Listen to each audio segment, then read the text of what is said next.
Hey, ¿qué pasa, gente? Soy Mikaelis, ¿cómo estáis? Bienvenidos una vez más a mi canal y a un nuevo cuento mitológico. Hoy vengo a hablaros de la mitología romana, una mitología que tiene demasiadas deidades. Cosa normal también. Roma acabó siendo un imperio y entre los dioses que tenían en la península itálica, los que vieron en Grecia que identificaron con los suyos, y luego los que se iban encontrando en cada región a la que iban, pues al final acabaron con un catálogo divino importante, que además en algunos casos el sincretismo era muy exagerado. Dios que viaja mucho, claramente es Mercurio. Diosa muy guapa, claramente es Venus. Son todos nuestros dioses con otros nombres. En cualquier caso, en un panteón tan grande había un montón de situaciones distintas. Había dioses con funciones muy vagas, otros con funciones muy reducidas y específicas. Estaban los importantes, por supuesto, Júpiter, Marte, Venus, Minerva, que eran los que tenían los mitos famosos, el culto más desarrollado y básicamente los que mejor conocemos hoy en día. Pero aún así te encuentras de vez en cuando casos curiosos, deidades que no son tan famosas, que son deidades menores hasta cierto punto, pero que siguen teniendo su propia caracterización, su propia personalidad, grandes poderes, mitos e incluso familia, cosa que es bastante interesante. Así que hoy vengo a hablaros de una de ellos. Hoy vengo a hablaros de la diosa Feronia. Feronia era una diosa relacionada con la naturaleza, la abundancia y la libertad. Y al principio era adorada por los sabinos, un pueblo de la península itálica, y más tarde sería incorporada al panteón romano, aunque los sabinos y las personas con una conexión con este pueblo pues seguían viendo a Feronia como una de sus deidades más importantes. Dentro del panteón romano ya, con sus atribuciones de diosa de la libertad, se la asociaba mucho con los esclavos que habían obtenido precisamente su libertad. Y por eso se la conectaba mucho con Libertas, otra diosa con las mismas funciones, porque es lo que tiene tener un panteón tan grande, Roma, que se solapan los trabajos de tus diferentes diosas. Pero bueno, pese a todo, ambas diosas tenían su relevancia y quiero pensar que en aquel entonces tendrían como explicaciones de por qué se adoraba antes. Igual decían de, oh, sí, porque Feronia en realidad es la hija de Libertas, o viceversa, o algo así. Esta diosa tenía una personalidad un tanto orgullosa y exigente a la hora de decidir dónde la adoraban y cómo. Y os voy a poner un ejemplo. Había un lugar llamado Terracina que tenía cerca una especie de arboleda, un bosquecillo que era sagrado para Feronia. Y en ese bosquecillo pues tenía sus estatuas, sus altares y todo eso. En una ocasión ese bosque se quemó por accidente. Y la gente de allí dijo, oh vaya, menuda putada, vamos a tener que mover las estatuas y los altares y todo eso. Y Feronia cuando se enteró dijo, hey, ¿a dónde vais con eso? Dejadlo ahí. Y para demostrar que quería seguir siendo dorada ahí, básicamente lo que hizo fue revivir la madera quemada, la madera muerta, hacer que se pusiese verde de nuevo y que volviese a crecer, como para señalar que ese sitio sagrado le gustaba y que no se lo cambiasen. En la misma región, en una época en la que había guerra, alguien decidió que era buena idea construir una especie de torre entre la arboleda de Feronia y Terracina. Y a Feronia no le debía de hacer mucha gracia ese cambio de paisaje, porque decidió que cada vez que se empezase a elevar dicha construcción, un rayo la golpease. Así que básicamente dejó claro que, hey, aquí es donde me adoráis, así es como me adoráis y así tiene que verse el sitio donde me adoráis. Era bastante determinada a la hora de marcar eso. Y además parece ser que no era simplemente la diosa de la naturaleza, era también como la diosa de la naturaleza que no estaba alterada, o por lo menos no estaba demasiado alterada por la gente. Así que, no sé, mola. Feronia, como ya he dicho, tiene familia conocida, concretamente un hijo, un semidios llamado Erulo, que fue rey en Prenesta. Erulo era un hombre bastante particular porque tenía una virtud, una bendición entregada por su madre en el mismo momento de su nacimiento. Feronia dio a su hijo 3 almas y 3 cuerpos, lo que quería decir que si Erulo se moría, inmediatamente regresaba con una nueva alma y un nuevo cuerpo sano. Lo cual es bastante impresionante, porque como he dicho, Feronia, dentro de que era una diosa respetada y tal, no es una gran diosa poderosísima, en el sentido de que no es Júpiter, no es Plutón.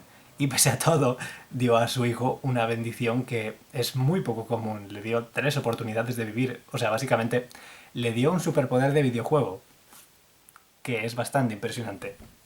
Y vosotros pensaréis, oh vaya, entonces Erulo vivió la vida de 3 hombres distintos. No, De hecho, su vida fue bastante más reducida de lo que incluso su madre esperaba. Herulo se enfrentó contra un rey de Palene llamado Evandro.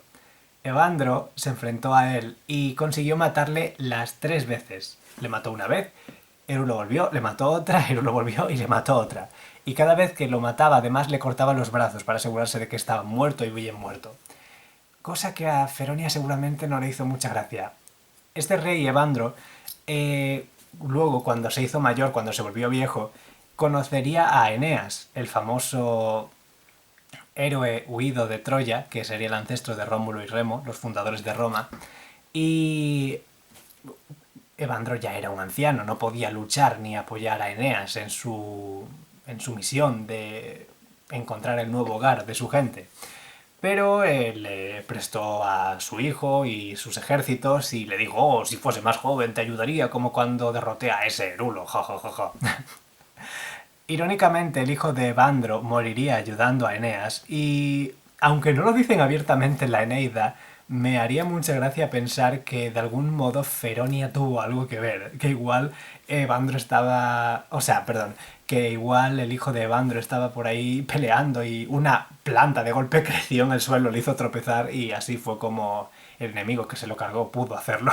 Pero no sé, igual Feronia no era tan vengativa, pero no sé, puede ser.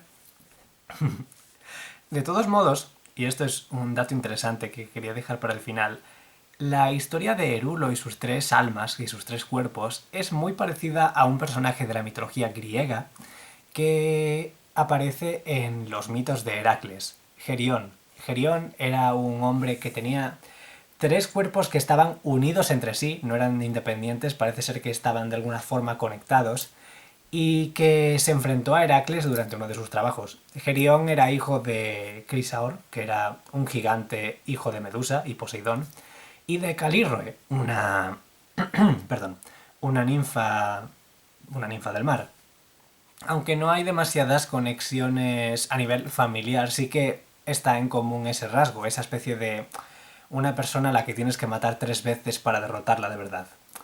Y vosotros os preguntáis, oh vaya, ¿eso es casualidad? Pues no creo, porque Virgilio, el hombre que escribió la Eneida, la historia de Eneas, digamos que debió haberse leído, o por lo menos haber escuchado historias sobre la Ilíada y la Odisea y otros mitos griegos, porque conforme vas avanzando en la Eneida, notas paralelismos bastante importantes entre, oh, viajamos en barco y nos quedamos tanto tiempo en este sitio, viajamos a tal sitio y nos enfrentamos a tal enemigo, y empiezas a ver que Eneas tiene cada vez más paralelismo con diferentes héroes de otros mitos. Y bueno, Virgilio era un escritor que tenía sus virtudes y sus defectos como todo el mundo, pero también era muy conocido por utilizar sus historias un poco como le convenía. Igual que reescribía mitos para meterle un zasca a quien le caía mal,